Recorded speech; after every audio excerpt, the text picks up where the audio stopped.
warahmatullahi wabarakatuh. Halo semuanya, perkenalkan nama saya Hilda Sania Salsabila, biasa dipanggil Hilda. Dan tentunya kali ini kita akan belajar tentang materi IPAS atau ilmu pengetahuan alam dan juga sosial tentang bagaimana aku tumbuh besar. Nah, kira-kira gimana sih kita hidup, tumbuh, dan juga berkembang?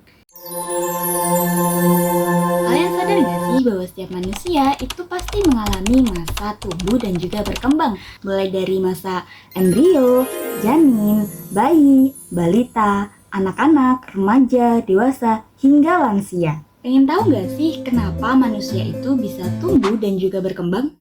Yuk kita belajar bareng. Setiap manusia itu pasti mengalami pertumbuhan dan juga perkembangan. Namun karena beberapa faktor, tentunya terkadang manusia itu mengalami perbedaan pertumbuhan dan juga perkembangan. Contohnya, kalian pernah nggak sih punya temen yang seumuran tapi tingginya beda atau berat badannya beda? Hal ini bisa disebabkan oleh keturunan, makanan dan juga minuman yang sering kali dikonsumsi hingga menyebabkan perbedaan pertumbuhan dan juga perkembangan. Namun, setiap manusia itu memiliki siklus pertumbuhan yang sama. Kira-kira apa aja ya siklusnya? Yuk kita cari tahu bersama-sama. Yang pertama adalah masa embrio, janin, dan juga bayi. Jadi, bagaimana janin bisa berkembang? Karena ketika kita berada di dalam perut ibu, kita mendapatkan asupan dari makanan yang dikonsumsi oleh ibu melalui pusar yang ditransfer ke dalam tubuh kita, sehingga selama di dalam perut ibu kita bisa membesar. Kemudian memasuki masa kedua yaitu masa balita. Masa balita ini berusia 0 hingga 5 tahun. Masa balita merupakan awal pertumbuhan dan perkembangan manusia setelah dilahirkan oleh seorang ibu. Perkembangan balita ini sangat pesat. Seperti halnya kalian dulu pernah belajar tengkurap, merangkak, berjalan, hingga lari. Memasuki masa yang selanjutnya yaitu masa anak-anak di usia 6 hingga 10 tahun. Anak-anak ini memiliki rasa ingin tahu yang sangat besar, sehingga mereka ingin sekali mencoba berbagai hal baru. Gak cuma itu, tubuh kita juga tentunya ikut membesar dan juga otak kita yang tentunya lebih pintar. Itulah sebabnya di masa ini kita mampu membedakan mana hal yang baik dan juga mana hal yang buruk. Masuki masa selanjutnya yaitu masa remaja di usia 10 hingga 17 tahun. Pada masa ini, beberapa anggota tubuh juga ikut mengalami perubahan. Pada umumnya, perempuan mengalami perubahan pada usia 11 hingga 14 tahun, sedangkan laki-laki baru pada usia 12 hingga 15 tahun. Bagian tubuh kita akan tumbuh menjadi lebih besar. Masa-masa ini disebut dengan masa pubertas.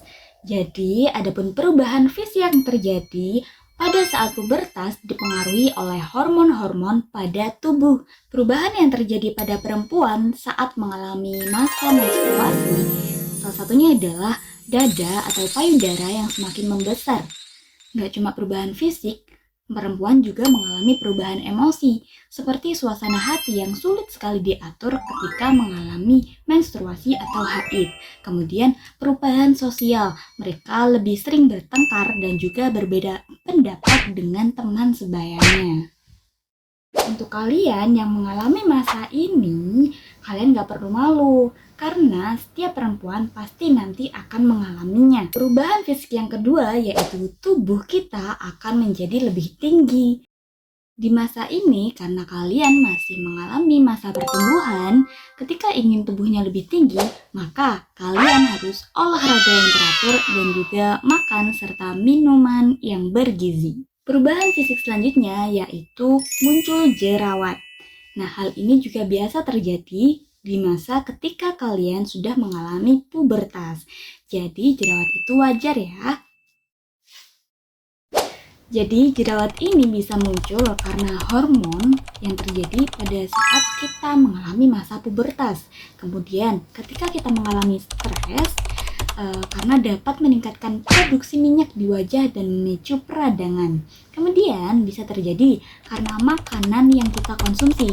Jadi hati-hati ya kalau kalian mau mengkonsumsi makanan. Selanjutnya bisa jadi karena kita kurang tidur. Bisa jadi juga karena produk kecantikan yang digunakan kurang tepat. Selanjutnya, perubahan fisik yang terjadi yaitu tumbuh rambut-rambut halus di sekitar ketiak dan juga di sekitar alat kelamin. Rambut di ketiak dan di kelamin ini memiliki beberapa fungsi, di antaranya untuk menjaga suhu tubuh agar tetap hangat, serta mencegah gesekan kulit yang tidak nyaman atau menyakitkan. Berbicara tentang anggota tubuh, ternyata ada loh anggota tubuh yang tidak boleh dipegang oleh orang lain. Beberapa anggota tubuh yang tidak boleh dipegang orang lain, di antaranya yang pertama adalah mulut. Kenapa mulut? Karena mulut ini merupakan tempat masuknya makanan yang nantinya akan dicerna dan masuk ke dalam tubuh. Selain itu, tangan yang kotor juga bisa membawa kuman yang dapat masuk ke tubuh melalui mulut. Jadi mulut tidak boleh disentuh oleh orang lain. Selanjutnya adalah dada atau payudara. Nah, anggota ini tidak boleh dipegang atau disentuh oleh orang lain tanpa seizin kita. Kemudian, anggota tubuh yang tidak boleh dipegang dan juga disentuh oleh orang lain adalah kemaluan dan juga pantat. Keduanya adalah bersifat sangat pribadi sehingga tidak boleh dipegang dan juga disentuh oleh orang lain. Jadi, ketika nanti ada orang yang berani memegang atau menyentuh tanpa seizin kamu, maka laporkan segera kepada orang terdekat seperti orang tua maupun guru. Terutama saat kita sudah mengalami masa pubertas. 4 hal tadi atau 4 anggota tubuh tadi tidak boleh dipegang atau disentuh oleh orang lain karena itu adalah milik kita dan menjadi privasi untuk tubuh kita. Nah, masa pubertas ini merupakan masa yang harus dilewati agar kita dapat menjadi manusia dewasa yang lebih siap menghadapi kehidupan di masa yang akan datang. Perubahan fisik yang terjadi, perubahan emosi, perubahan sosial yang menuntut kita untuk dapat menyelesaikan masalah dengan bijak dan juga benar. Oleh karena itu, pada masa ini kita harus dapat memilah dan memilih teman sehingga kita tidak terjerumus dalam pergaulan yang sesat. Tidak hanya itu, kita harus pandai menjaga diri, lebih menutup aurat, dan lebih utamanya adalah senantiasa mendekatkan diri kepada Tuhan Yang Maha Esa. Dengan begitu, kita akan memiliki fondasi yang kuat dalam menghadapi masa pubertas ini. Kalau ada sumur di ladang, boleh kita menumpang mandi. Kalau ada umur yang panjang, boleh kita berjumpa lagi. Sekian dari saya, kurang lebihnya mohon maaf. Wassalamualaikum warahmatullahi wabarakatuh. Bye-bye.